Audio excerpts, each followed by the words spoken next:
How are we doing out there today? I hope we're doing good. Hope we're doing real good. Gonna have a fun time today. Welcome to the Games Talk Live podcast, episode 109.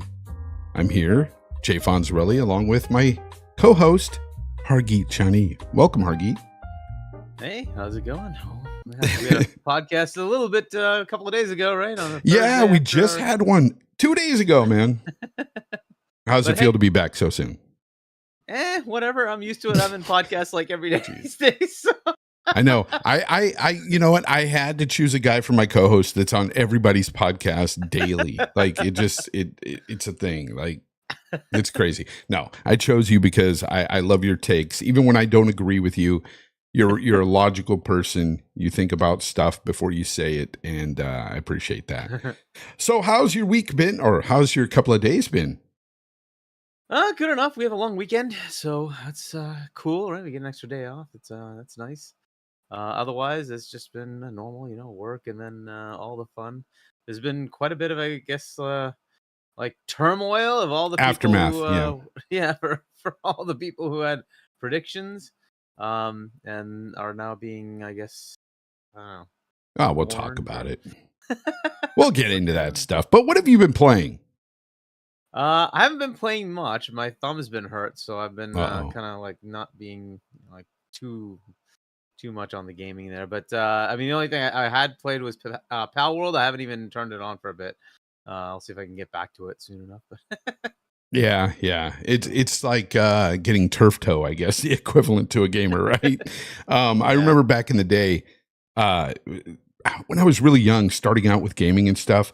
You remember the Atari joysticks that we used to have? Oh my God, yeah, right. Well, yeah. Right in between your thumb and your finger, it would hurt. It would get really sore playing with that. But man, those were different times. Different era, right? Very different era. But for you older gentlemen out there and women, there is a small percentage of women that do watch the show. You would know this. But yeah, I myself, in the past couple of days, of course, I played a little bit of Enshrouded, but I kind of put that down for a while. And I picked up Max Payne 3 yesterday because I bought this for like $3 or something on a Steam sale or something. I don't know. It was really cheap. And boy, did that game hold up. It holds up very well. So I started Max Payne 3 yesterday afternoon. I did not put that down till I beat it last night. Took me about 9 hours. So I took a break, of course, to eat and stuff like that, but I came back to it. I was a degenerate, but I have a reason for being a degenerate because my wife and kids essentially left for the weekend. So I've been here just with my adult son, and that's all we've done is been degenerates playing games. Why not? Yeah, why not? It sucks that my car got broken into again. That sucks. So I just had that repaired 2 weeks ago, got it back this past Friday, and the very night I got it back, broken into again. And I don't know. I'm just sick of it. Paying the deductibles is a hassle, especially I'm not in work right now. So I don't have a job right now. It kind of sucks. It really sucks. But tried to make the best of it. I said, you know what? I'm going to play some Max Payne 3, get my frustrations out on these enemies on the video game instead. Because if I saw them in real life, it would pretty much go down the same. But yeah, I had a great time with the game. And now I'm on to Mafia 3, another game that I loved. A lot of people don't like Mafia 3. That's one of the worst ones in the series for a lot of people. Good. I think it's great. I think it's a fun game.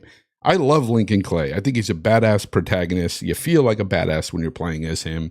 And I like the soundtrack. I like the story. I like everything about it. It's really fun. So I'm playing through that again. So I started that last night, right after I beat Max Payne 3. Played a little bit this morning, then stopped and took a break for a while before I had to set up for the show. But we are here now. We're going to talk about some cool stuff. I just wanted to give a shout out to everybody in the chat. Thank you for being here, by the way. So many people were hitting me up in DMs too, asking me if I was going to be, or we were going to be on today. And I was like, yeah, of course. Yeah, it's Sunday. I know the past couple Sundays we've taken a break to move it, to postpone it for several things, the Super Bowl being one of those things. You see, you got people in the chat like OGTK Cole, which I talk to almost on the daily in DMs. He's a really cool guy. He says, I loved Lincoln. Yeah, Lincoln Clay is a badass. Mafia 3 is great. Yeah, hopefully you can try out the Yakuza. You did 0, if I remember right, and you liked it. Yeah, 0 was good. Continue that story, right? There's plenty there, and I think you can. I think the Game Pass entitlement is on both, so you have it on PC and on console, so you can pick it up on PC if you want. Yeah, play it at higher frame rates. Yeah, but that's exactly why I'm playing through Mafia 3 now, because that game was stuck at 30 on last gen consoles and even on the One X, and it's beautiful running at full 4K, ultra settings. All the highest settings it has. It doesn't have ultra, but it says like high or very high, and of course at 60 plus frames. It's beautiful. It's an amazing game. Max Payne 3 still holds up. It looks incredible. Now I know why. They're just remastering the first two, because the third looks really good still. Yeah. It's not bad. Not bad at all. So if you guys haven't tried Max Payne 3, I implore you, go play that game. It holds up. Story, music, the mechanics, the gunplay in that game is unbelievably good. Like, I wish was the one that Rockstar did, right? Yes. The other two were Remedy. Yes. Right. I wish that Rockstar would implement that gunplay into GTA, because that's what GTA needs.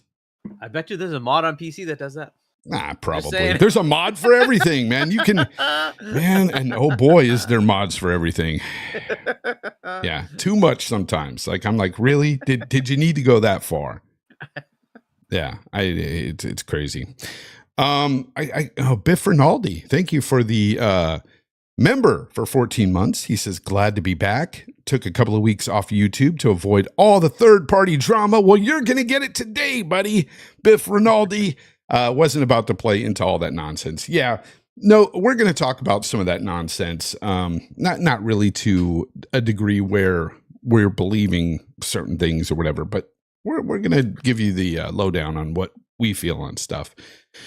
Fonz flipped, Xboxer Mike says. I don't know what you're referring to, but okay. All right.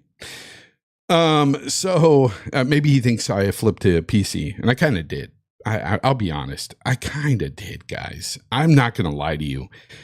Having a PC where I can play at those high frame rates I've dreamed of for years now, and that I've been wanting from these consoles,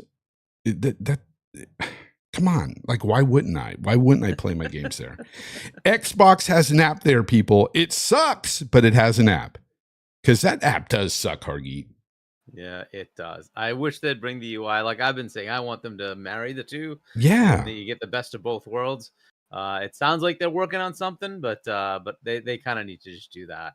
Like, why not just bring the Xbox UI over? When you hit that Xbox button and bring up that absolute monstrosity. All these little boxes, and then the game bars integrated into it. It's like, that game bar sucks, Microsoft. It's terrible. It sucks.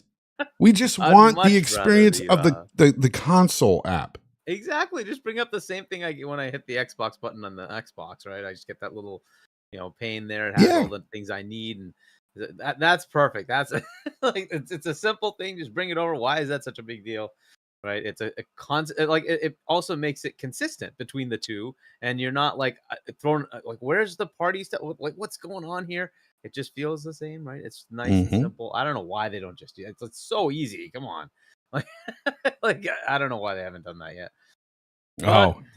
Jay Dunn, you are 100% correct. He said what really sucks is the GeForce Now app on Samsung. Awful. The GeForce app altogether sucks, in my opinion. I used GeForce Now for a little while before I got this PC, and I had a great time with it. It's great for cloud. It works really well. But just, I guess there's not enough games on it. Like, I wish everything was on it. Ultraman with the $2. Thank you very much, Ultraman. Good to see your face in the chat. He says, hey, Fonz. Hey, Hargeet. Hey to you, sir. We appreciate you. Yeah, and also, Abdel, you're not wrong.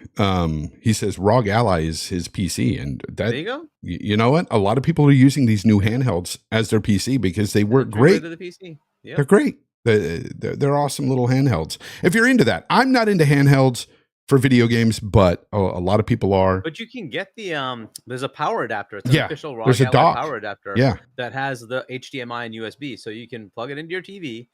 You have the USB, plug it into a USB hub, and then you can get like a keyboard, mouse, and get your Xbox controller hooked up, and go to town. Right? It basically is just a similar to PlayStation 5 level power PC. Like whatever, that's good enough for like $400 to $700. If you want to go to lower power, like more Steam Deck level, it's $400. It's not bad. Come on, Capono. Don't start poor shaming people. He said PC building has gotten so easy now. If you're poor, go AMD. Come on. Stop it. AMD is great. I don't have any AMD. I've never dealt with any AMD PCs, but I've heard they're great as well. So yeah, most of mine are. My gaming rig is AMD CPU, but NVIDIA GPU. And my normal desktop is also AMD CPU with NVIDIA. Let me guess. You have the AMD 7800 XT?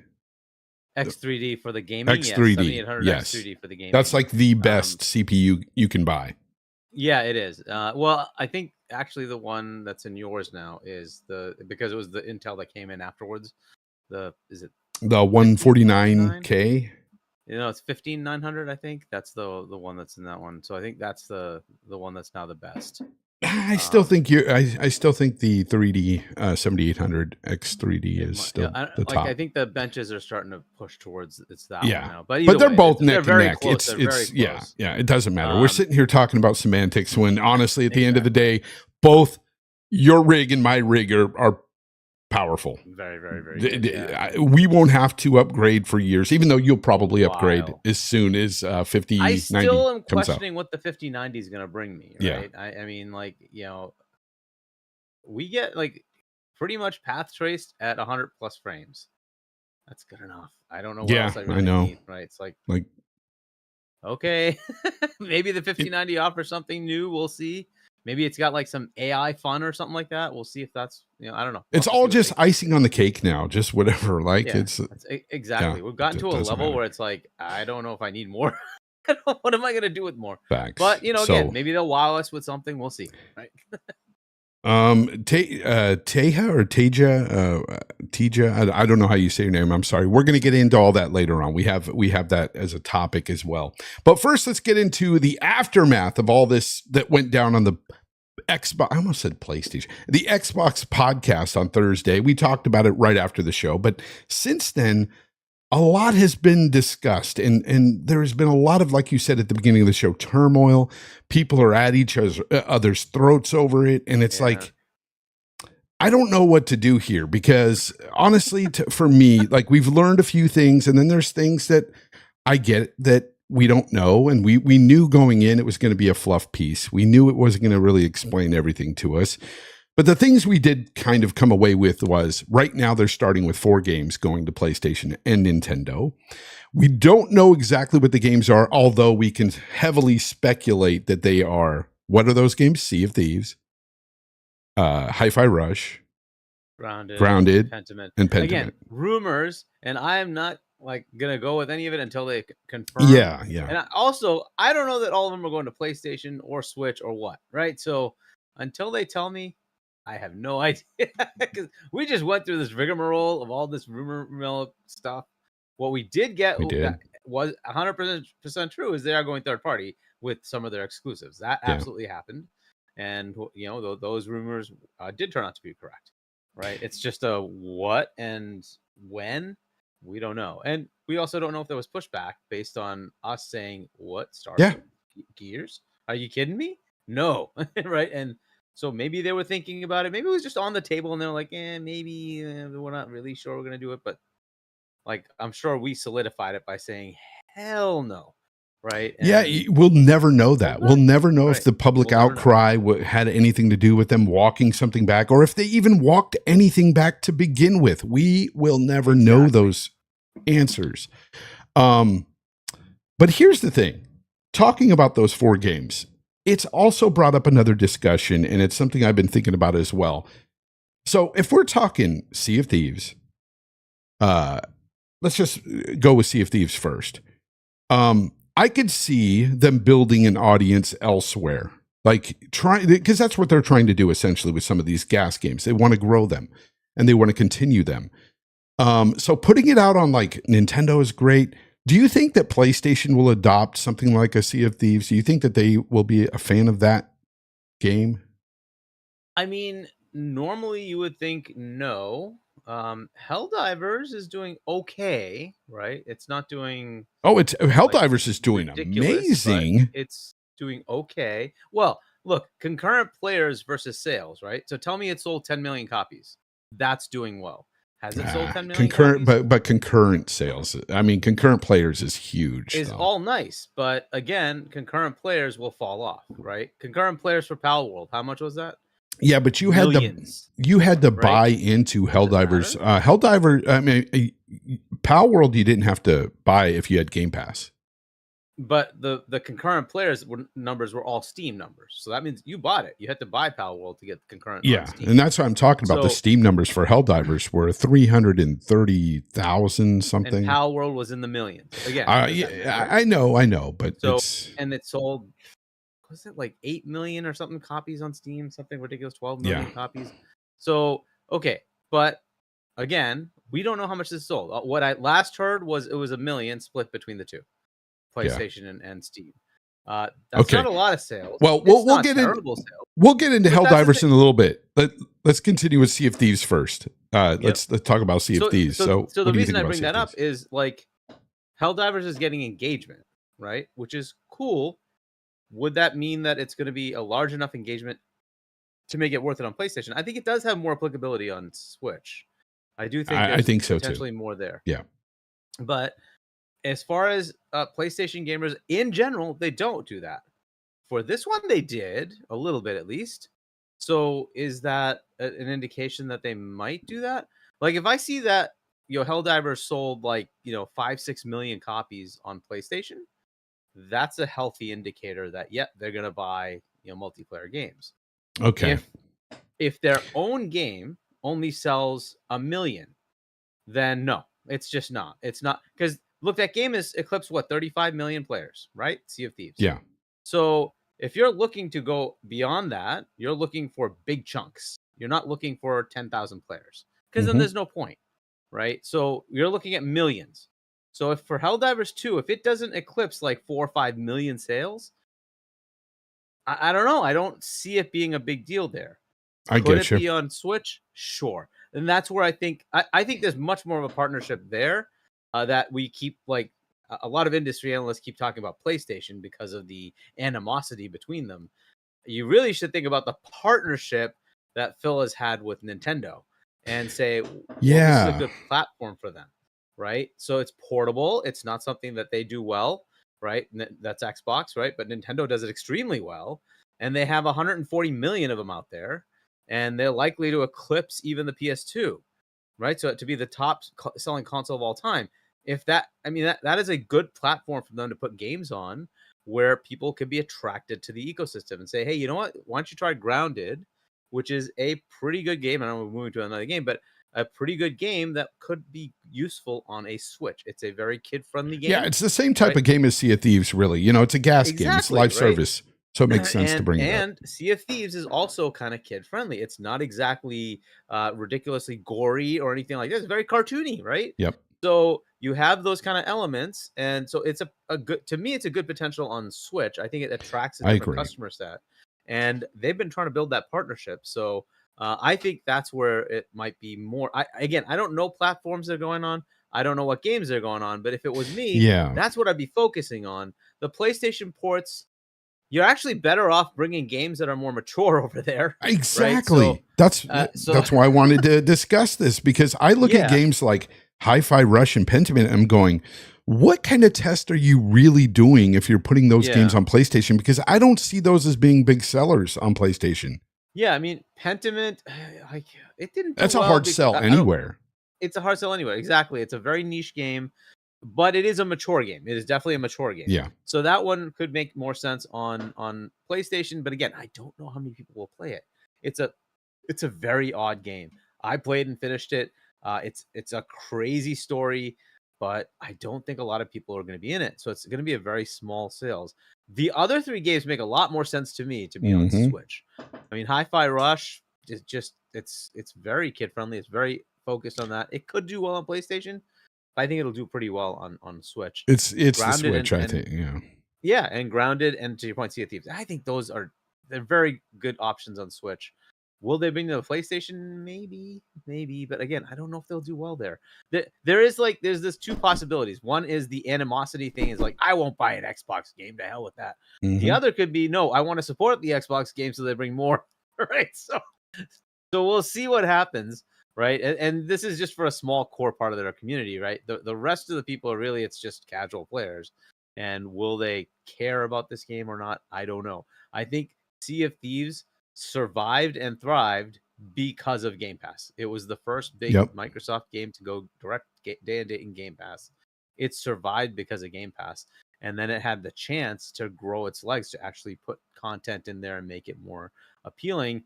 I don't know how that happens. If they could make a deal and put it in PS Plus, maybe it goes somewhere, right? But I do think Switch has more applicability. I'm hoping I do too. Something there. So that's where it kind of makes sense. Again, I don't know if these games are true. I don't know. yeah. We honestly don't know for sure, right? But we have a heavy suspicion that Hi-Fi Rush is definitely one of those because of all the rumors and also those T-shirts that we saw that, it was data mined. The data mine, because Hi-Fi Rush was made before it was even acquired, right? There should have been ports for everybody. Okay, and then it got stopped, so it only coming to Xbox only. The one that's more interesting, where we do have kind of semi-official something, is Sea of Thieves. They did actually put out a tweet that had that weird roses are red, whatever thingy, right? Basically calling out different platforms. Yeah. Right. Yeah. So I think that one is probably more likely to be one of the games.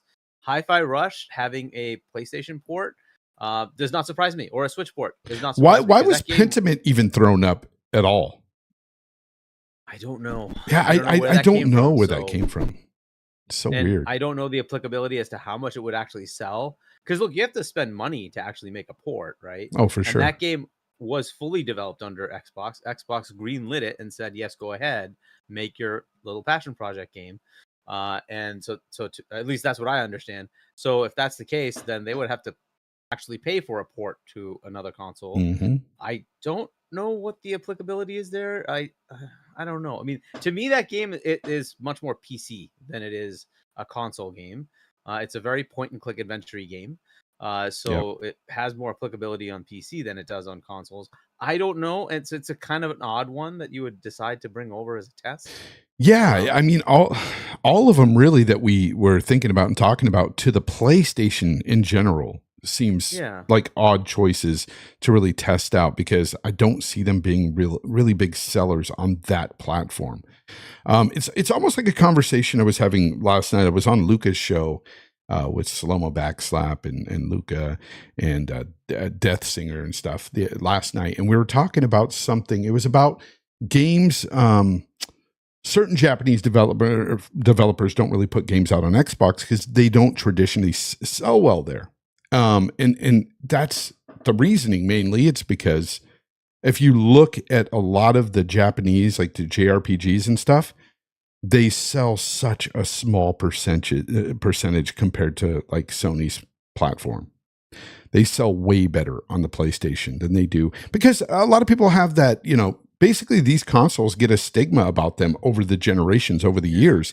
You had the shooter box with Xbox, and you had JRPGs and stuff with PlayStation. It was synonymous with it. Yeah. So I think those stigmas still hold strong with so many people's thought process when they're thinking about games.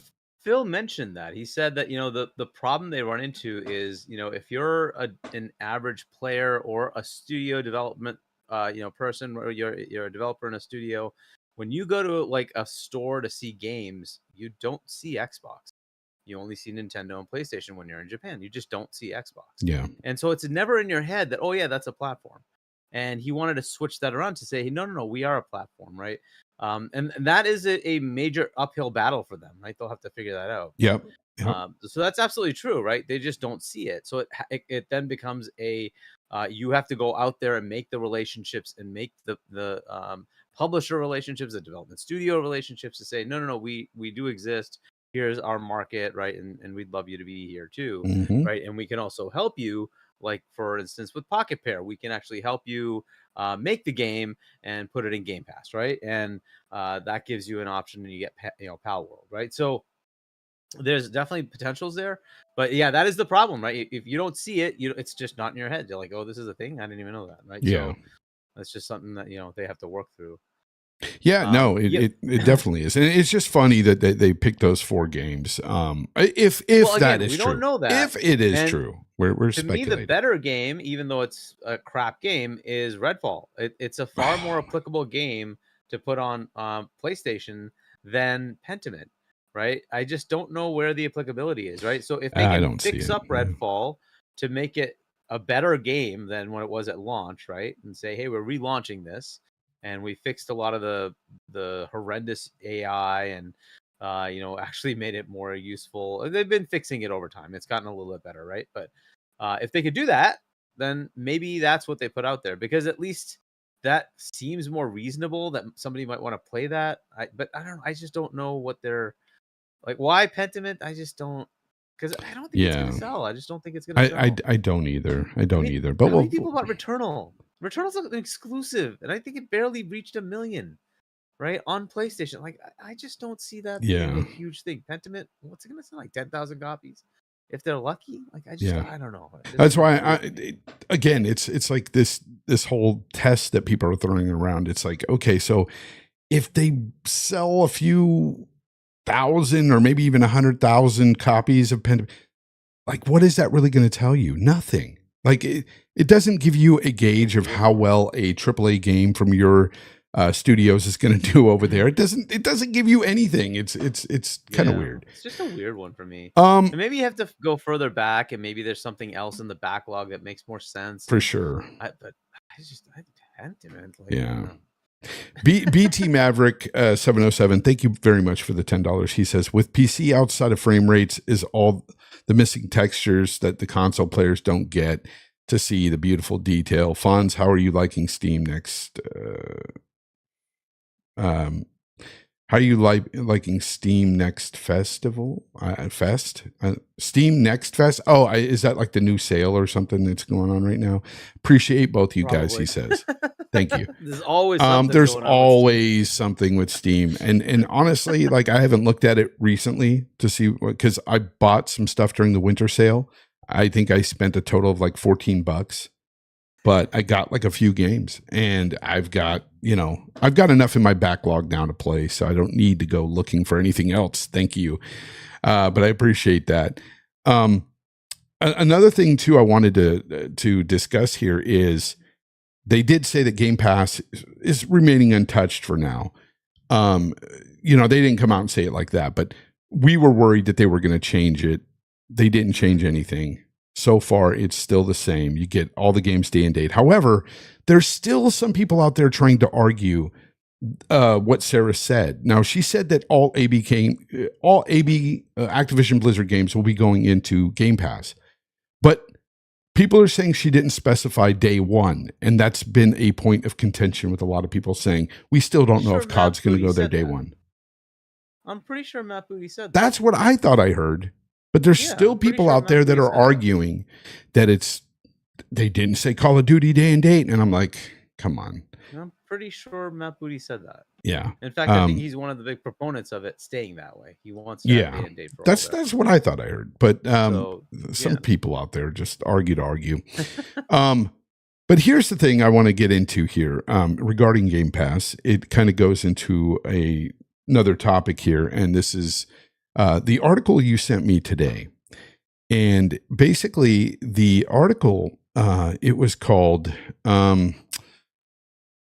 Xbox Game Pass growth isn't what it seems, and it should worry Xbox Game Pass fans. Basically, what it did was break down the recent numbers that they were touting, the 34 million that they're pushing now. And at first you hear that and you go, oh, the last time we heard about it was like 22 million. So we're doing really good. It's getting bigger numbers. However, what we found out afterwards was that 11.7 million of those were Xbox Live Gold subscribers wrapped into Game Pass Core now. They got rid of the Xbox Live Gold, and they are now called Core for Game Pass. And those members of Game Pass don't get all the games that Game Pass offers. That's just the select titles now. So while the number sounds good, if you really look into it, we've actually, it's on the decline. Game Pass has declined since 2022. Yeah, potentially. And so now it's all conjecture after that, right? We don't know the exact breakdown. Yeah. Right. So it could be that, hey, they converted them over and then they said, hey, here's an offer if you want to go up to Ultimate or Standard, Game Pass. And many of them said, sure. Right. And that gives you access to the entire thing. Right. I don't know if that's the case or not, because I've been on Game Pass Ultimate for like ever. So I don't know if somebody in the chat actually has gone through that process where you were a gold member converted to core. Did they offer an option to say, hey, you know what, there's this other tier and you get all this extra stuff. Would you like to join? And maybe they gave you a nice deal to do that. I don't know what the breakdown is. Right. So until we know, like, okay, it was, like 10% of them switched over, 20% of them switched over, 50% of them switched over. We don't know if it went down or up, but it is concerning. Right. It could be that they've dropped a lot of subscriptions, right? That instead of it being a growth, it's actually a decline. So if that's the case, then you can see that there's concern for that. There's got to be as to how you grow. And the growth pattern isn't going to be on console unless they sell a ton more consoles. And they aren't selling a lot of consoles. The next option is PC. And then there's mobile. So the PC one is where they need to start concentrating. Of course, they suck at marketing. This is one of their... So look, Microsoft as a company is very enterprise focused, right? And because they don't really market in a way that makes it consumer friendly. Right? It's really a person like me in IT knows that, hey, I need to go get either the G Suite or I need to get the Office Suite. I will then make that decision for the company. Right. And that's how that usually works. And a lot of people choose Office 365 or Office, and therefore they just keep making that revenue. I have to choose Google or Amazon or Microsoft for my cloud services. Okay, cool. I'll pick one of them. There's no like, I need an advertisement for it, because you're not going to base it on advertising. You're going to base it on what does this offer me? What does this offer me? What does this offer me? Right. And you're going to do an economic analysis, a match to company analysis, right? And say, this is the platform that makes most sense for my company based on these criteria, right? It's not going to be a random emotional decision, right? Because you're talking multi-millions of dollars. It's just never going to be that way, right? So that's cool. And that's how Microsoft does a lot of their business. That's not how consumers work. Consumers work on emotions. Yeah. I like that shirt. I'm going to buy it. Right? I like that game. Yeah, exactly. I'm going to buy it. Exactly. Yeah. I like that console because it feels good to be on that console platform. Cool. Right? I like whatever it is, right? I like that TV show. I want to watch it, right? It's emotional. It's far more about engagement, right? And Microsoft just sucks at it. And Xbox is not doing, in my opinion, anywhere near enough to actually... They're not. Everybody should know what Game Pass is. Yeah, they're not doing their job there. They're definitely not. And I just have to point to the chat really quick. I don't want to make absolute claims. You're 100% right. I don't want to say that exactly 11.7 million were rolled into this. That was just the number that was last given by Xbox for Xbox Live Gold, and that was back in April of 2022. Now, since then, yes, Hargeet is 100% right. More people could have rolled into Game Pass before that time. So, and one bad, I saw your post. You said you have it from a reliable source that it was like 6 million Xbox Live Gold were left, and they were rolled into Core. Even if that was the case, we can safely say that the numbers are still kind of stagnant. They're not really growing rapidly. It's not where it should be. Yeah, it's not where it should be, and that's what I'm kind of getting at. And look, they would love to see growth, right? They want. I want to see growth as a Game Pass enjoyer. Yeah. Now they're saying there's double-digit growth on the PC side. That's fantastic. That's what they need to do. And to make it like triple-digit growth, you need to grow a lot more, right? So, but again, that comes from marketing, right? As people, like if you randomly walk up to any gamer they should know what Game Pass is, right? If they don't know what Game especially Pass if they're on Xbox, right? fail. And I knew people that I worked with that didn't know about Game Pass, and they owned a Series X. And I'm like, how do you not know? Yeah. Because all they did was play Fortnite and COD and things like that, you know? Yep. So that's a marketing thing they need to do. And look, they need to do something viral, right? I think they need to work with celebrities and figure out how to put something out there that really, makes it something entertaining. See, yeah. Right. Yeah, exactly. And, push the envelope. Right. And, and it's got to be not just English. It's got to be worldwide. You got to do it in every country or every major language. Right. Yeah. And put it out there, because otherwise it's going to be here organic only. No, it has to be everywhere. And that's a good entry point, especially for PC, because that is universal, right? So you can go to South Korea, you can go to Japan, you can go anywhere you want, and they're all using PC. Yep. So you can put that advertising out there and say, hey, there's all these games if you subscribe to our service on PC. We're not telling you to go anywhere else. It's on PC. Just go ahead and subscribe. You get all these hundreds of games. Enjoy, right? And all our games day and date, and we own all of this catalog of stuff, right? So you will get all these games.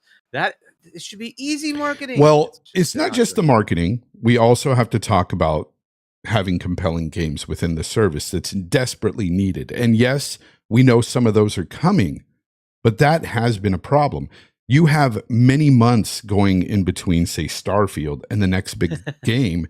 And that's not good for your service. That's not good for any movie service, TV shows or anything. It doesn't work well. You always have to have something new in there and compelling for people to want to buy into it. And they are just dropping the ball on that. And I was listening to ILP earlier today, and I kind of took up a point of contention after Cognito had said something. And it's not a big deal that Cognito said it, but people were jumping on me because I kind of went against what he said. He said that, it'll start with, they'll get more numbers when they put Diablo 4 within the service. I'm like, no. Diablo 4, it's kind of dead. It's too late for that. That should have been their day and date. That would have gotten the numbers. Now you're not going to really get people signing up for Game Pass because Diablo 4 is suddenly in there now. It's too late. I don't think any one game is going to do it. No, it's going to be a while. It needs to be a hey, I get access to all this stuff, and then I'm also going to get access to all these future games, right? No, for us, we're already in it, right? So the reason we stay in it is because of future games. If you haven't played those games, think of say you have a child that's 15 years old, and this is the first time they're going to get into a brand new ecosystem of mature games, right? And you just suddenly say, here's Game Pass. And you have access to this entire library from all the Halos, all the Gears, all the whatevers, right? The entire Yakuza series, blah, blah, blah, all these games. You just have to pay $16.99 and you have it, at any time, wherever you want. You can play it on PC, you can play it on console, you can play it in cloud. Your save syncs, your whatever, right? That's freaking compelling. But they should know about it. They got to know about it, right?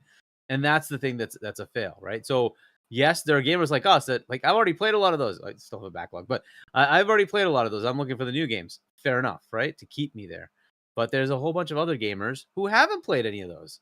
And you have that as an option to say, you've got the entire Activision library. You've got the entire Blizzard library. You've got the entire Bethesda library. You've got the entire Xbox library. Enjoy. You have everything here. Plus, you sound like Oprah. You got a library. You get a game. You get a game. Yeah. But this should be easy to market, right? So that's the thing. Right? It's not just one game. It's not going to be Diablo that's going to change the thing. What could happen is the marketing campaign, if it's done right for Call of Duty, right, would bring more players to Xbox. And this is a big thing that we could talk about, is this year, what it's looking like, right? Because of things that are shaping up. And if Xbox plays their cards right, they won't, because they can't market for their life of them. If they played their cards right, they could certainly take up the mantle of the lead console. How do they do that? Call of Duty. That's what it would take, right? And it seems far-fetched. Not really. Up to now, all the Call of Duties have been cross-gen. So if the next one that comes out says you have to buy hardware to play it, and it's bundled with an Xbox, that's a big deal. Yeah. And so if they market it right, and they fail miserably at this is the problem. And I wish they would like go hire somebody to figure that out. You need to have somebody say, all right, this is how you create viral marketing campaigns. This is how you get out there and actually make people want to buy your system. And, like get that worldwide, globally, to say, hey, you want to play this? You want to play that? We have Indiana Jones. We have, blah, blah, blah, blah, blah, Blade coming, whatever, like, all this stuff. You need to have that. You need to make it flashy, and it's got to be something that's viral enough that people will remember it and say, oh, yeah. Call of Duty is coming up. Microsoft, Xbox marketed that. Oh, okay. Do I need to buy an Xbox to play that game? Cool. Right? And then have that bundle available in the store. That's what you need to do. You want COD, you type that in Amazon, it comes up with the Xbox bundle first. Mm-hmm. Can they do that? 100% they can do that. And should they do that? Why the hell not? Tell me why they shouldn't do that. Right? If you type it into the normal game store in Japan, you type in COD and it comes up bundle Xbox. Why is that a problem? Just do it. Do you think you got to do these things? Do you think it's a problem of they just don't know how to do these things, or they just don't want to spend the money? I think it's both. Really? I think they do a lot of community shots fired at Aaron Greenberg and company. I don't know if he can really spend the money on these things. Because they used to do crazy stuff. I think he's been told, nope, can't do crazy stuff. Because they used to put out crazy marketing, right? Oh, they did. Now yeah. And now, have you seen a lot of that? Do they still do it? No. And why the hell not? That's the thing. You have to be a communicator in the consumer space where it creates emotion. Sony has great marketing for their games all the time. You got to do that. It's got to be emotional. It's got to resonate. It's got to be like, oh, I got to be on that. Right. And I don't know why they just don't want to do that. Like, just do it. Like, I don't know. To me, that's just a missed opportunity. And for sure, to tell me that they don't have money, like, seriously, you're the most valuable company on the planet. And you're telling me, like, I don't even want to hear that. I don't care. You've got the money. If you want to win, all in on gaming, right? You want to win, you spend the money. Yeah, marketing is a big part of that. You're 100% right. Market. I got to give a big shout out to Colt Eastwood in the chat. I know he's getting a lot of hate as of recently for all the Xbox rumors and stuff that he never started, Colt, people. Man. I know. All Colt did was just report on it, like he should do and speculate like the rest of us have. I mean, everybody speculated, whether it's the people that are hating on him or not. Everybody had speculated to a degree, and it's insane that people go after certain people for doing what they normally do here on YouTube. Man, there's been like a lot of hate towards him. Yeah, there's somebody hating RDX. I'm like, what did we do? Yeah, and then RDX gets brought up, and I'm like, wait a minute, we haven't been around for months. Like, the poor dealer, he's getting like brought into this, and it's like dealer hasn't been around for 3 months. What are you guys talking about? I also have to give a big shout out though to Mr. Game On Daily himself, Gaz. He says. Yes. He's a member for 29 months. I like big butts, and I cannot lie. Me too. I love it. Me too. Yeah, no, shout out to those guys. I'm glad. You know what? Gaz gets a lot of hate too, but these guys are like really good friends of ours, Hargeet. Like, we talk to these people daily. They're awesome. We game with them and stuff. That's why it always makes me laugh when people say that these guys aren't gamers and stuff. I'm like, I literally play games with them. They play games. Okay. Like, I just don't get it. But so much hate. Yeah. We need to be more positive, people. Exactly. Yosemite Blam says this for $5. Thank you very much for the $5. He says, games don't matter when Steam has a monopoly over PC storefront and PlayStation has a monopoly over the AAA console space. They don't care about Game Pass. No, I don't believe that's true at all. I believe that there are people out there who would buy into Game Pass if they knew about it. I believe that 100%. I was somebody who was not a big fan of the idea of Game Pass years ago. But then when I started to get into it, I was like, man, I love it. Like, this is awesome. I love subscription services, period. And for my gaming, I'll take it. Reminds me of the old days when I used to just rent games here and there, and just beat the games, return them. Didn't you have?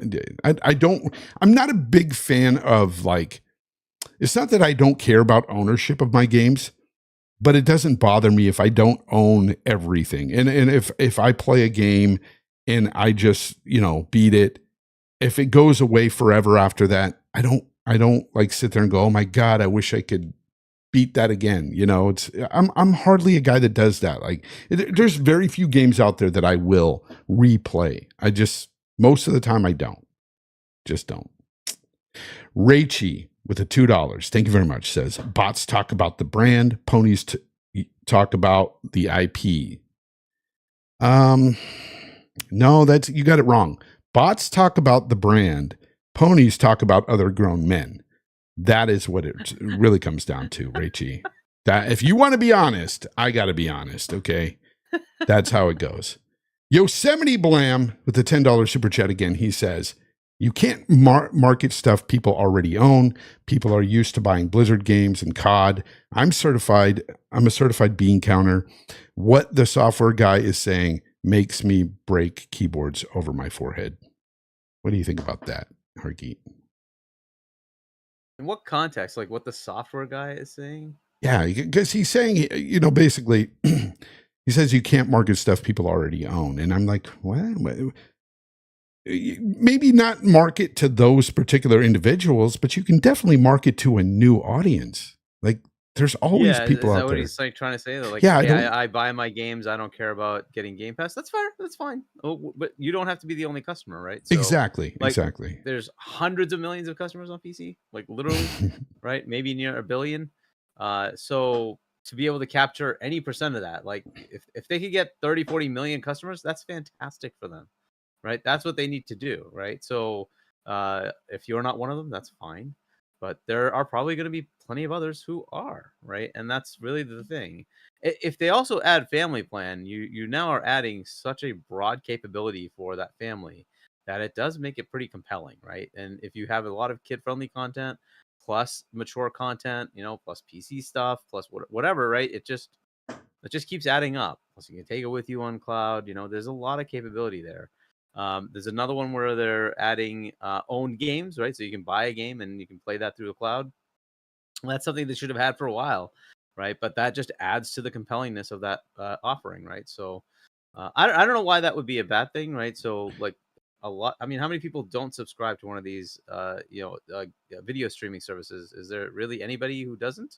Like you're going to be on one of them, right? It's just the way it is, right? But I mean, I still own 1,000 Blu-rays, but I still have I still own a lot of Blu-ray, 4K Blu-rays because that is, the high bit rates, you can't beat it. The streaming does not offer the same image quality. With the games, it's no different than playing the physical game. Bit the same.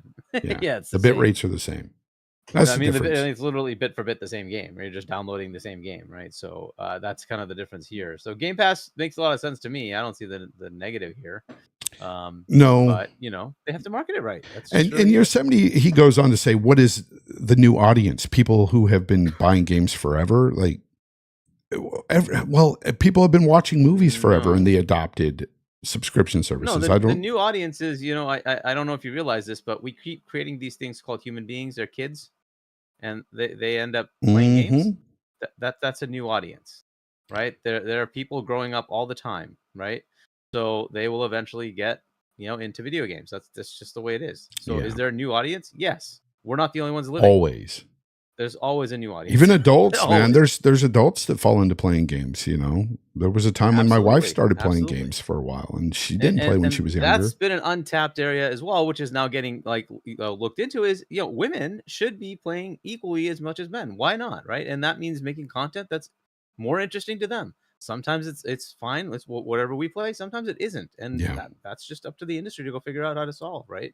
For sure. Why the hell not? I mean, we should have anybody and everybody should enjoy this medium. That's what I think. Right? So if you watch movies or watch TV, I think this is a perfectly good option for you as well. Right? So why not? Why not have people play? Like how many people play Candy Crush or something else on their mobile phone? Oh, tell me about it. Yeah, a gamer. So, and then that's fine. Right? And Microsoft owns that one. I do, bro. I don't see the problem. There's always new gamers out there, always, right? Like there's 150, 200 million console gamers, right? Is that the end of gaming? There's 8 billion people. That's giving up. Like, there should definitely be beyond that, right? So, and according to the numbers, there's 3 billion gamers on mobile. So why not grow? Like, what's the issue? Why not grow? Yeah, and like even some of these mobile chips now, they're able to play some really demanding games now. It's insane. They're starting to put AAA games on them, right? Direct. Yeah, it's really insane. Let's go ahead and move on. Let's talk about, according to VentureBeat's Jeff Grubb, we're going to get a Mandalorian first person game coming soon. And according to his sources, the game will see the player take control of the Mandalorian bounty hunter. It's supposed to be set during a time between the Galactic Empire, a time when the Galactic Empire is dominating across the galaxy. It's your job to play as the bounty hunter to capture bounties, dead or alive, for cash rewards. So yeah, we all know the Mandalorian. We know what it's about. Hargeet, are you interested in this? Because I can tell that you're just so excited for this. Or is this going to be too Disney for you? Look, when Disney bought Star Wars, I had high hopes, and then they were destroyed. So to me, Star Wars is dead. I don't even touch Star Wars. So I will not be playing this game. It's too Disney for you. Okay. I knew it. It's beyond Disney for me. It just, they totally destroyed it. They like shat over freaking George Lucas's face and said, "Eat this." So you didn't even try to play like the Jedi Survivor game or anything? I won't touch. Those were really good. And I don't care. I won't touch it. I will not touch it. It's Respawn. Star Wars. I don't care. I'm so done. Star Wars has so pissed me off. I'm like, I'm done. I don't even want to touch this. They made great games there, though. They did. And I'm not a big Star Wars fan. I'm not. Yep. Yeah. But I'm just like, yeah, whatever. So if they make one, yeah, I'm sorry to all those people who can't take first person and will have motion sickness problems. This is terrible news for you. But yes, there will be a game that you won't be able to play. Yeah. Mathhouse says hopefully it won't be woke like the TV series Fonz. Too Disney woke. Yeah. Hopefully it's not too Disney. But I really, really liked the Jedi games, and I know this is first person, but that's fine. I Respawn is a great developer studio. I can't wait to see what they do with it. I think it'll be a really cool game. It'll be fun.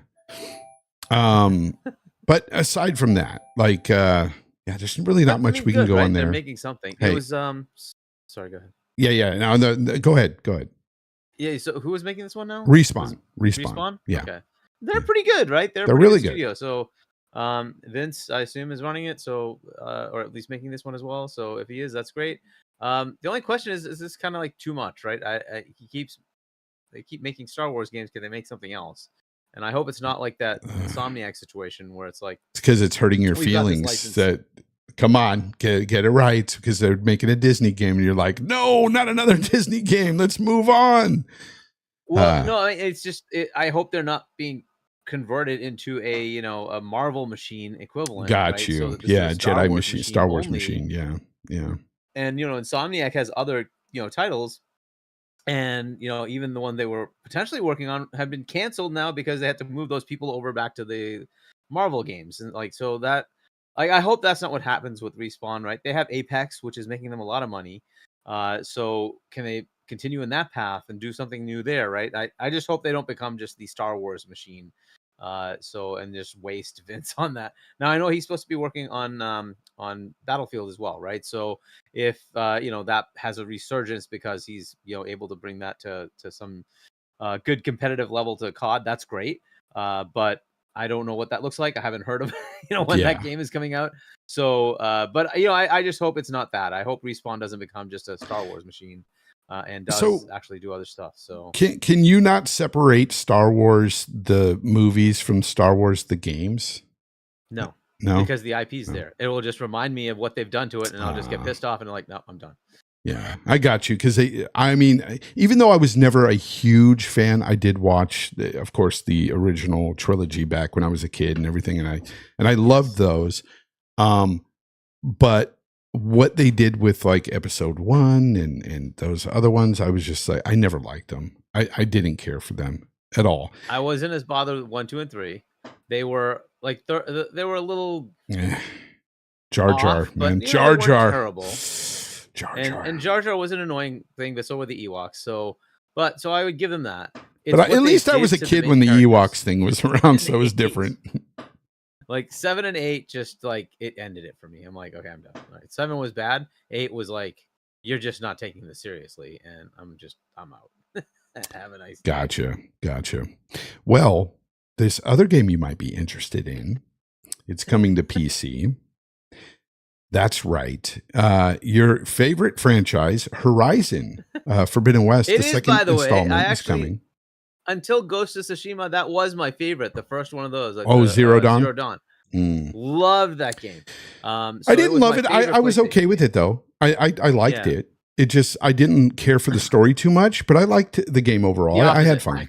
I couldn't stop. I'm like, oh, this story is so crazy. I got to know what happened. But and just kept going. Did you play the second?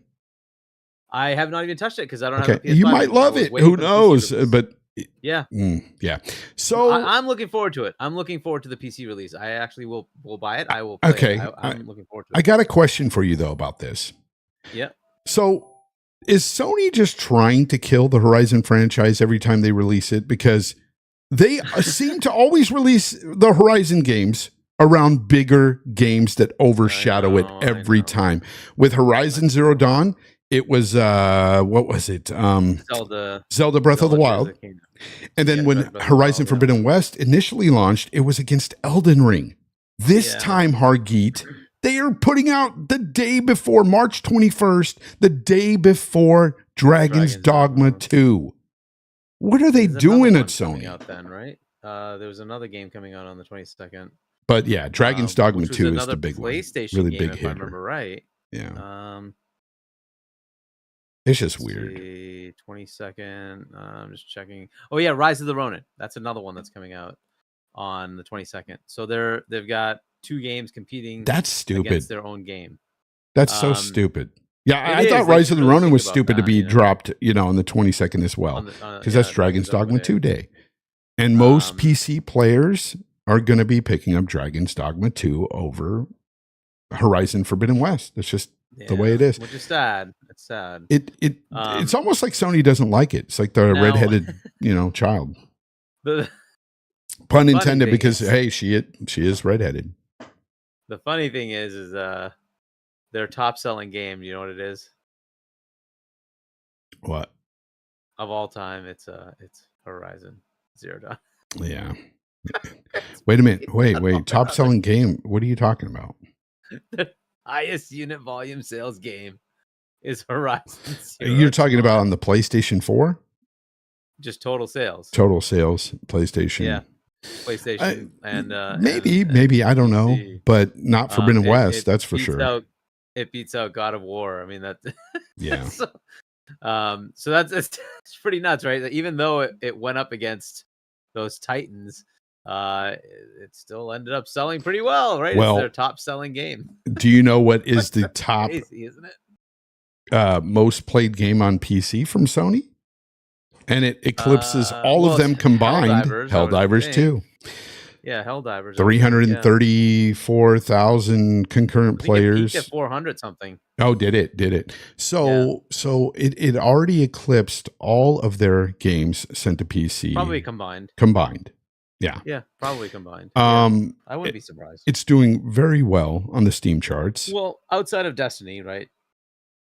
Because you now have to count Destiny as technically. Now, yeah, I guess you would, but I don't know. It's doing really well though.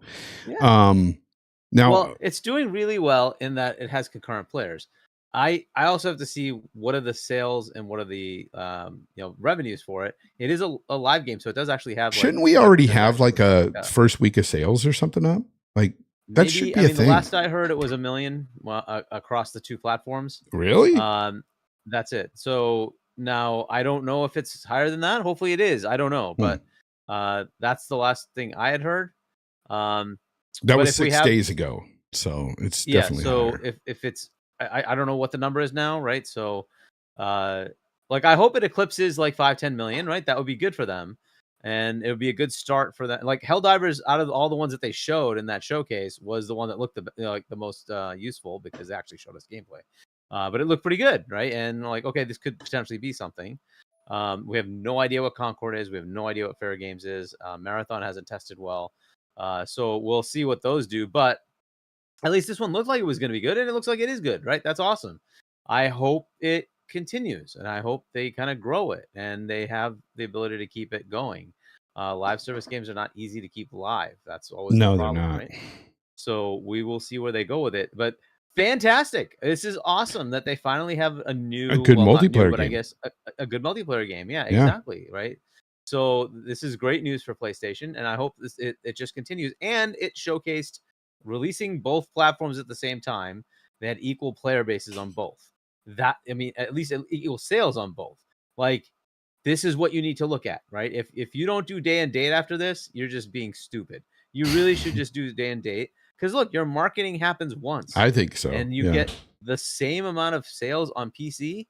Tell me that's bad. And your CEO now is the money guy, and he's outright said they're going to be more aggressive about multi-platform, right? And he's talking PC, and it might also be other platforms. I'm just saying, but he's talking PC. I would expect after this that you say you got to do day and date. There's just no point in not doing that. So, but this is fantastic news. That's great. I hope it sustains. Right, it's not going to stay at the same level. Obviously, at some point, it's going to kind of fall off. Right, it's a new hotness. Eventually, something else will come in and supplant it. But let's hope it sustains a good amount, and it'll continue to drive revenue for them. That's the whole point, right? Is to keep giving them live revenue. That's the whole point of it as a service, right? So let's see if it does that. That's great news for them. Kudos to the studio. Kudos to Sony for doing it.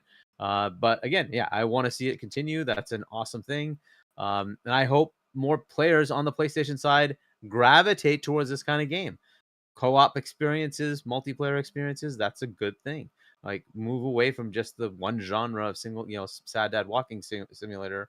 It's good to have these different options. If it does come out that it's sold really well, I think that's a good testament to them really wanting more of these types of games, especially because they haven't had them in so long. I mean, the last time they had something like this was Factions, and even with Factions, I don't want to say Factions did as well as Helldivers 2. It didn't. So and so sales. I would say then like SOCOM or what was the Warhawk game that they used to play back in the day on the PS3?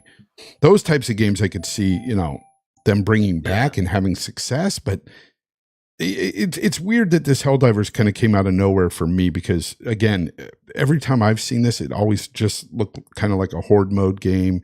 I know it has that extraction shooter, right? and I'm not into it, but I could. It's one of those games that if I had it and I played with friends, I know I'd have fun with it. Yeah. But I don't normally play those type of games, so I wouldn't. It's like Helldivers 1. It was similar to this, right? It was like wave after wave, but it is also a multiplayer co-op experience. But the weirdest thing that came out of this, though, for me, is Phil's kind of reaction to this game, and this is his quote, and I just found this kind of odd, and I wanted to ask you about this. He said, "I will say, when I look at a game like Helldivers 2, and it's a great game, kudos to the team for shipping on PC and PlayStation. I'm not exactly sure where we are going to benefit by shipping games." Excuse me, I messed that up. It says, "I'm not exactly sure who it helps in the industry by not being on Xbox. If you tried to twist yourself and say, like, somehow this benefited somebody somewhere." Like, at first he's like kind of saying, well, how does this benefit somebody else? But then he answers his own question. He goes into this and he says, "Oh, but I get it. There's a legacy in console gaming that we're going to benefit by shipping games and not putting them on other places like we do. Like, they do the same thing." Yep. Why did he even ask that first part? Like, it does seem like there's kind of a certain amount of jealousy, like he wants the game on his platform. I don't know what the context of the question was. Right. It's weird. I don't know if the context of the question was why the third party stuff, right? So like I don't know what the preceding stuff was, right? In a conversation, you could say like we're talking about, hey, well, I think in the future there's going to be like everybody's third party, and then you might just say as an example, hey, Helldivers just came out. Wouldn't that be better if everybody could play it? There's far more like multiplayer players on Xbox versus PlayStation. Why don't we? Right? You could say something like that, right? But I don't know what the context of that was. It's definitely a game that you would associate more with like Xbox than PlayStation. You would, yeah. The players on Xbox are far more about co-op shooters, right? Yeah. That's just the way it is.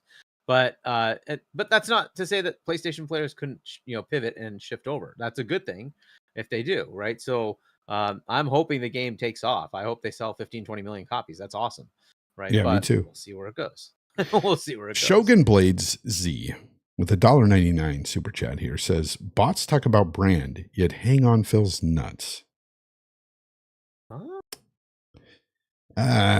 Man, I don't know about that. Like what? Weird. But yeah, if you're talking about like, there's certain things that I see that happened after the Xbox podcast. Matter of fact, you had so many people before the show stating they did not want to see one game go to PlayStation, not one, and they were like really adamant on it. After Phil Spencer spoke, he somehow bamboozled people into thinking like, oh, we didn't get one game over there, but we got 4, and that's okay. Like 1 wasn't good, but now 4 is somehow okay. PSYOP, I tell you, dude, right? the manipulation that man has, and you're like, oh, no, it's crazy how he can just get people to believe that this is a better scenario. It's not 1, exactly. It's 4. It still sucks.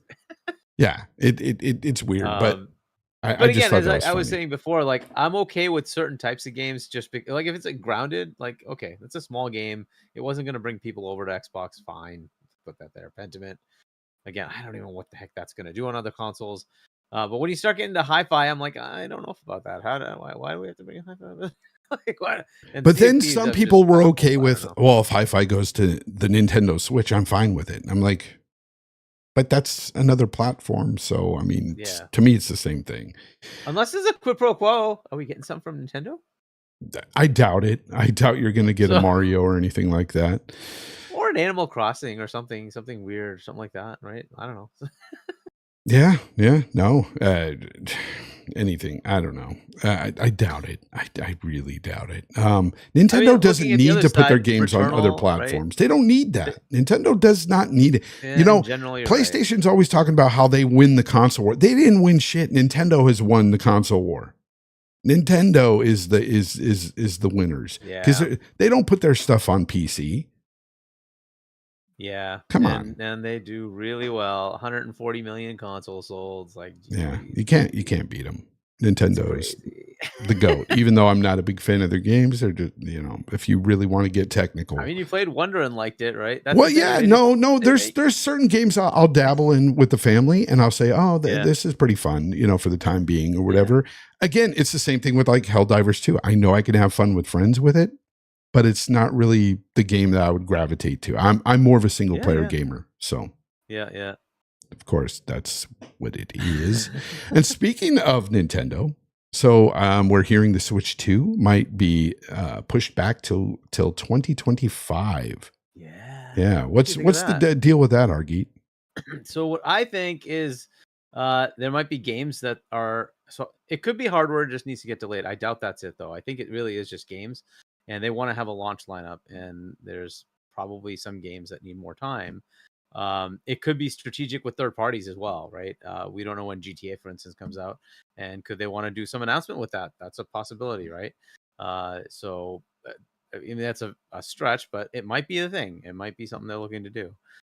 Given that, I think they're moving out of the way. But the real question is, what does that mean for this year? PlayStation's got nothing. Xbox has some games. That's good. Nothing from Nintendo. What's like going to be the fall, and what's going to drive the sales, right? The assumption was, hey, we get this new console and it's going to drive the sales because there's going to be a whole bunch of new games that come with it, right? And it's going to drive people to go buy games. There's going to be some activity within the market. There won't be those games as well, right? They're just going to hold off. Yeah, everything's going to move to next year. That's going to be an interesting shift. Now, the other part of this is that Xbox does have games, and because they suck at marketing, they can't take advantage of it. But if they were good at marketing, this is true. What they You're should not take telling a lie. Of.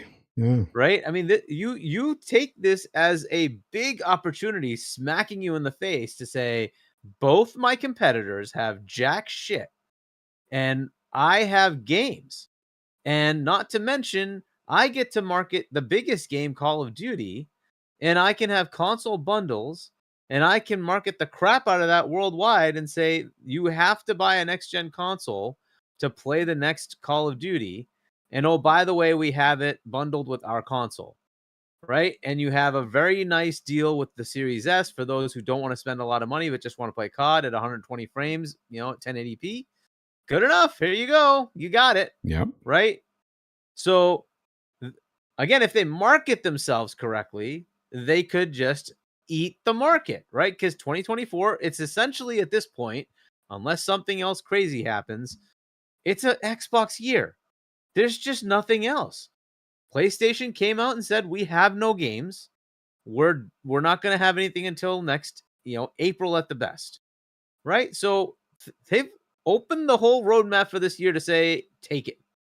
And then the other one was going to be Nintendo is going to have a console in the fall, and that's going to be the big driver. Well, that's gone. So if Xbox had any marketing capability besides doing showcases, right? You should be looking at this as the biggest freaking opportunity to expand your freaking console sales, right? And you have it. You have everything in place. You have Call of Duty, and you have games that people want to play. You have Indiana Jones, right? You have Avowed. You have Hellblade. Hey, come on, you have the stuff. We have games we haven't even talked about. They said 10 games, right? 10 that are coming out this year. And Matt Booty talking mean these are not games from third parties. It's not Flight Sim 2024. It's not Towerborn. It's not Contraband. We're talking internal games, right? So you're looking at the what is it? The Call of Duty. You're looking at Avowed. You're looking at Hellblade. You're looking at Indie. You're looking at the update for the DLC for Diablo, the DLC for World of Warcraft. At least 4 more games. So we still have to think about what those 4 games are. I don't know what they are. There could be expansions, say, for Elder Scrolls Online and Fallout 76. That still leaves 2 games that they're going to release this year, right? So they've got games. They've got stuff to give you.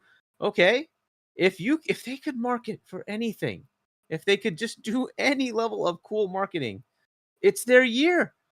It's their year. There's no reason they couldn't sell 15 million consoles, 20 million consoles. The thing is, they won't do it. And it's just their thing. And I wish they would just turn around and say, our marketing needs to be consumer focused, emotion focused, and we need to go out there and do that globally. And they have the money. They have the ability. They just won't do it. I really wish they would. I really wish they would do it. It's your year. Take it. I wish they had guys like you working for them, with that type of conviction I mean, you understand, you work in an industry where you understand marketing. Okay. Exactly. So does Colt Eastwood, for instance, and, his real job, he works for, he knows marketing. I don't know who is in charge of the marketing there. I know Aaron Greenberg does something with marketing, but I don't know exactly to what extent, his marketing, I don't know what he does exactly. But obviously they've been dropping the ball for years now, because this is something that consumers, even Xbox fans, have been complaining about with them for many years now. And it's been probably a decade now. We've been complaining. And Aaron used to put stuff out there, but he's been like cut at the knees. Like, no, you can't do that anymore. It's like, why? Yeah. Like, go crazy. Have fun with this. I don't know. It's very disappointing. It really is. You have the brand. You have everything. It's like, when they were talking about so recently they were talking about how they had this big price drop for their console. Like they were selling the Series X for like $350 for a while. I never heard about that. I heard about it after the fact, Hargeet. I didn't know that they were having these sales. And that's how bad the marketing is. Like, sure, I'm sure if you went to GameStop, you would have seen something, but not many people do that sort of thing. A lot of casual gamers out there aren't looking for those, specific things. They're advertising. They're waiting to see it on TV or on a YouTube ad. I don't even think I don't think it's on TV. I think what they do now is like they use AdSense and say, okay, well, somebody visited a web page, we'll put a little ad on the side for. It's like no. Dude, you need to go viral. You need to have like moments. You need to have something that's going to capture attention. And it's not going to be a little ad for a console on the side. It's going to be, you have a video that like has a celebrity or something saying something crazy. Like you need to have fun with this. And like, I don't know why that's just Charlie Hustle's right. He said they lost their fun vibe. They did. It's true. It's ridiculous. True. It's been way more Microsoft than Xbox. Yes, and I need the old like my mentality back. like have fun with this. This is video games for Pete's sake. So, I have Thunder said Greenberg's marketing. Hold the line. Really, he's taking marketing from a YouTuber. You know what I'm saying? Like but that's the kind of fun things you need with marketing. Yes, like how many people still remember Sega does what Nintendo don't? Exactly. There's a reason that resonated. Like you need that. It's just funny to me at the end of the day because I remember, when we were doing podcasts 8 years ago and 7 years ago, we started RDX, and that was the biggest complaint was marketing. We kept saying that over and over. Marketing sucks. Yeah. Marketing sucks. Yeah. Of course, the games not being there was a bad thing too, but marketing was abysmal. Okay, so he had to turn the ship. We gave him all the the leeway to say, I get it. It's a big ship. You got to turn it around. You got to fix all the stupid things. And he's done all that. That's cool. So Phil's done most of the fixing. We now got the games coming. Marketing. Market. Yeah. Like, come on. It's funny. I just wish, that they would listen to that. Because I'm sure they've heard it on plenty of podcasts from other people before. But as far as the Nintendo moving out to next year, I think industry wise, there's an issue there, right? That like it took away the fall anchor was going to be the Nintendo that moved out.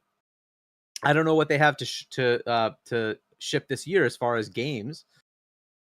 Presumably something. I don't know. We'll see what Nintendo puts out. They might just hold everything and say, well, no, we're doing that all next gen next.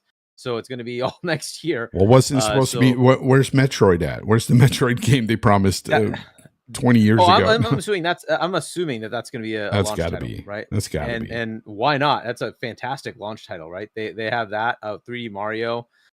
There's a potential for a Mario Kart, which apparently is in the works. A Smash, right? You got another Pokemon series. Like that'll be a killer lineup, and they might even hold something back and say, we're going to launch with several of these and then launch window into the fall so that they get another bump in the fall, right? So it's going to be a crazy year for them if they have all those games ready to go. It will be so next year is going to be crazy. We also get another big anchor in GTA, right? GTA 6 is coming out supposedly at least next year. So that will anchor everybody, right? Everybody's going to have sales with that. But like this year, like there's really not much. So them being out of the way, right? This is gonna be an interesting year. I don't know if that PS5 Pro is coming. I don't know what's happening there. I doubt it. I think it's next year. Or what I was speculating too is what if that PS4 Pro? What if they just decided, hey, let's make that our next gen console, and they just kind of switch gears. Yeah, because if Xbox is planning on doing that in 2026, I can't see a PlayStation Pro hitting next year and then a new one coming out a year later. It's unlikely. It's a waste of R&D, waste of a lot of money. I don't know that the money guy is going to sit there and go, I want to waste money on this. Yeah, what's my return? Because I don't think the PS4 Pro was a big hit for them. It did okay. But I think the PS4 was Xbox already said they're not going to do a mid-gen refresh. They're not doing one. Yeah, so the PS4 Pro didn't do as well. I don't know why they would need a PS5 Pro. But just go to the next gen. Let me ask you that then. So Sarah Bond was talking about talking about new hardware this holiday season. What was she talking about then? I think she said they're going to announce stuff this holiday. Okay. I don't know if we're coming out the following year, this holiday. I don't know. But the one that I'm looking forward to, if they want to announce anything, I don't care about like the, not the mid-gen upgrades, but the refreshes, right? I don't care about that. That doesn't really help me. What I'm looking for is the controller. I think the controller could be interesting. I want an Elite Series 3 that's a series controller. I'm still using a Series 2, which is an Xbox One controller. Yes, they firmware updated it, but I'm still on a Xbox One controller on my new consoles. So to me, that would be the first upgrade I'm looking for is let's get a series controller for the new current generation. I haven't had one because the Elite hasn't come out for that yet. Hey, so you're using the Elite 2 right now, right? So how is that holding up for you? Have you had issues with the bumpers or anything? So far, actually, they've been pretty good, right? Okay. So I've had a lot of them fail on me, and then the latest ones that I've gotten have been holding up. So I don't know what's different about these ones, but they've held up for like over a year and a half, 2 years now. So I haven't had any issues. They seem to be just working. Yeah. So I've got one for my PC and one for my console. Yeah, they could be talking about the new Elite. You're right, because the Elite 3 has been rumored for a while, and it's supposed to be possibly having those adaptive triggers and feedback. A normal level. Yeah, exactly. I think I'm gonna have a normal level controller with all that, the haptic feedback and all that stuff, right? And then also an Elite that has all that as well. Yeah. Which is all gimmicks to me. I don't care for those things. I turn, I don't even use Rumble on my computer. I mean, on my controllers. on your controller, yeah. Yeah, I shut them off every time. Yeah, I don't mind the haptics as much, but I hate the trigger thing. I don't know if you've. I hate those with a passion. I shut them off. Pushing back. I tried them. Me, it's like, dude. Yeah, I tried them, and people were like, "Oh, it feels so intuitive when you're shooting the webs and you're swinging and you feel them." And I'm like, "No, it's just annoying to me." I shut them off. Maybe I'm that old man yelling at clouds. I just don't like change. I don't know. But I tell you, I do not like it. I've never liked the rumble. I never liked the vibration in my hand. I turn that off as soon as possible. Yeah. And if they put them in, that's fine. The main thing that I'm worried about is battery life. Life. The Elite Series 2 lasts forever. I heard 30 plus hours. I heard. Yes, easily, and it has a charge cradle, so I just put it in the charge cradle anyway. Nice. But yeah, I could leave it out for like days and it's just fine. It just works. So it is very, very, very good. I got this one here. This is called the DualSense.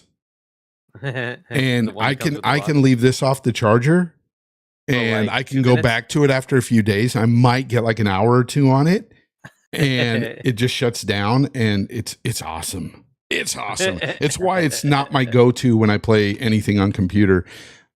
Honestly, that's not the reason, really. Battery life does suck, but it's this. It's these two analog sticks side by side, playing for hours at a time. Like yesterday, for example, Max Payne 3. If I was using this, playing Max Payne 3 all day, my hands would be cramping. Yeah. They feel great today because I was using the Xbox controller. I love the staggered sticks. Love it. And it's not because it's Xbox. It's because they made a damn good controller. I mean, Nintendo does the same thing. Nintendo has staggered sticks too. Their controller that what's it called? I have one. The Pro. It's amazing. It's great. It feels great. It almost feels like an Xbox controller. It really does. It's very, very close. Yep. BT Maverick 707 with the $5. Thank you very much. He says ABK's marketing team was great, but they got cut at the knees during the layoffs. Microsoft put these rakes in front of themselves, unfortunately. Yeah. That really sucks. And we still don't know what they're going to be doing with like the likes of BattleNet or I don't know what they're going to do because on one hand, a lot of people do love BattleNet but Microsoft is a type of company that has their own proprietary like things going on. Like they might use their own stuff in place of BattleNet. And I don't know if they will, but I don't know. A lot of people are conflicted on that. They're wondering what's going on with BattleNet as well, for sure. Danny Passion Official with the $2. Thank you very much, Danny. Good to see you here. He says Hellblade 2 is coming out in May. No marketing at all. You're not lying. Like, I have not really seen a lot of commercials or anything or ads for it on YouTube or anything. But it's so different with Sony. I remember when all their games are coming out, even Helldivers 2 had a lot of ads on YouTube. God of War Ragnarok, Horizon Forbidden West, there was ads all the time. So it was like every YouTube video I would click on, there was an ad for God of War. It's crazy. AKA Havoc, thank you for the 5. He says, Sarah Bond spoke about the new console hardware on the Business Update podcast. It seems Nintendo and Xbox are playing nice. Yeah, she said something like they were going to have like the biggest generational leap in hardware when they do come out with that. And that is exciting. It really is. Even somebody who, owns a 4090 PC and everything, it's still cool to see the tech get pushed. It's still nice to see where these consoles go. Even I doubt they're going to get that powerful, but they don't need to be. Like, that's overkill. And we were talking about it with D-Batch on the show 2 weeks ago. If we can just get like 1440p, 60 frames, path ray traced, perfect. Good enough. It'd be amazing. Perfect. Amazing experience. And you guys would love it. Love it on console. Danny Passion with the 2 again. He says Elite 2 Core is one of the best controllers ever. So, I don't know. I've never used an Elite controller. They've always been out of my price range.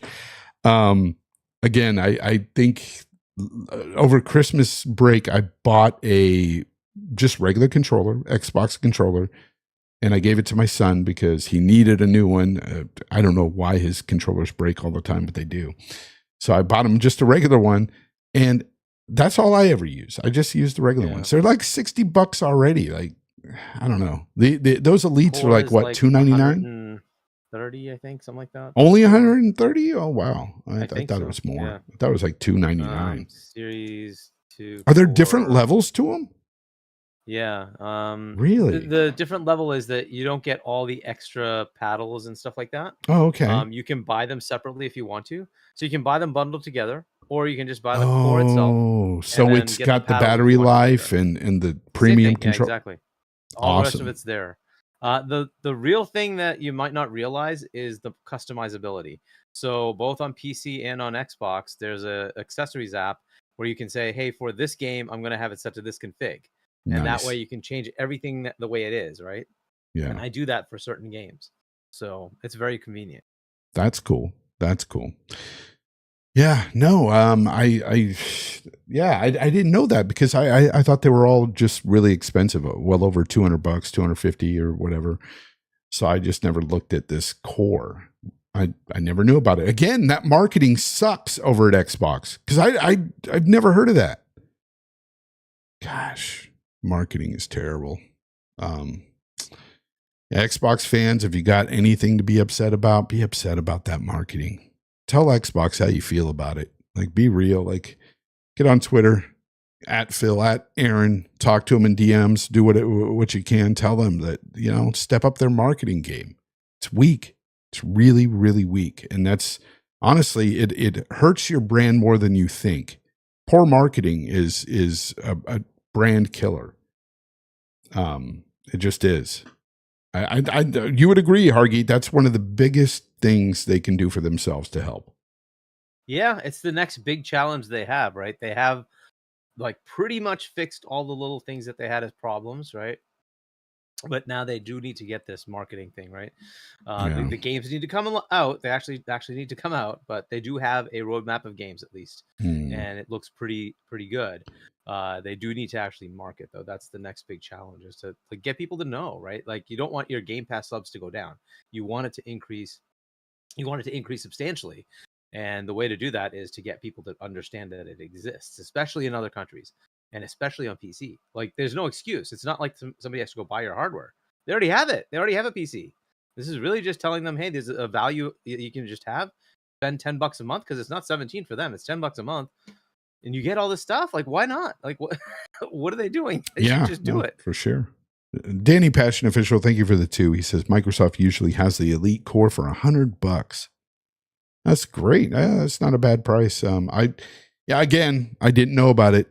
Marketing sucks at Xbox. Well, go figure. I don't have anything else today. Do you have anything else, Hargeet?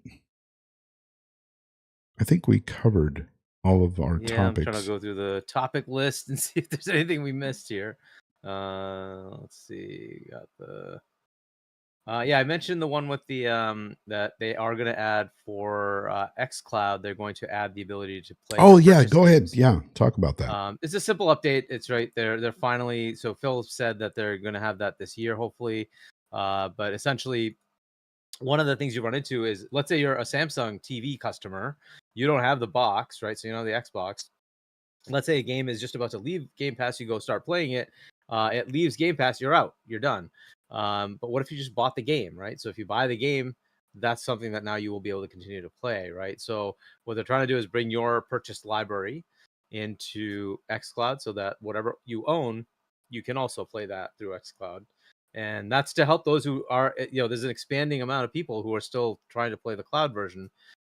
So why not at least give them the option to say, hey, I'm going to buy this game, I just want to play it, and buy it, and let them buy it and go ahead and allow them to play it through the cloud. So they're finally going to add that. I think that's something that's been missing for quite a while, right? If you look at GeForce Now, you can just buy the game in Steam and it's just available to you, right? So that was a feature they're kind of missing, and hopefully this resolves that issue.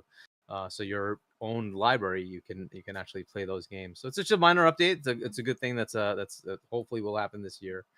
I think everything else we've kind of talked through. KJ Wars 85, thank you for being a member for 7 months, man. I appreciate you. There's a person in the chat, Righty. He says loads of cope here, LMAO. I don't know what kind of cope you're talking about, but first of all, this is not an Xbox podcast. This is a gaming podcast. I talk about all the different consoles, PC games. I talk about it all here, Hargeet and I. That said, I don't think we've really coped about anything Xbox. We're just telling the news. Matter of fact, we're criticizing them on their marketing. I mean, I don't know, but guess what, Righty? You just hold on. Everything will be okay. Everything will be okay. One day it'll be all right, my friend. So that's for you. That might be in the chat. I don't know if I've been paying attention to the chat. Maybe there's people who are coping in the chat, I guess. I don't know. I have no idea, but I didn't see people coping in the chat. You know, I got a lot of good people here in the chat. A lot of people here are great people. And it just makes no sense. Matt says, advance the line. What a hypocrite. What do you mean? I don't know. What am I a hypocrite of?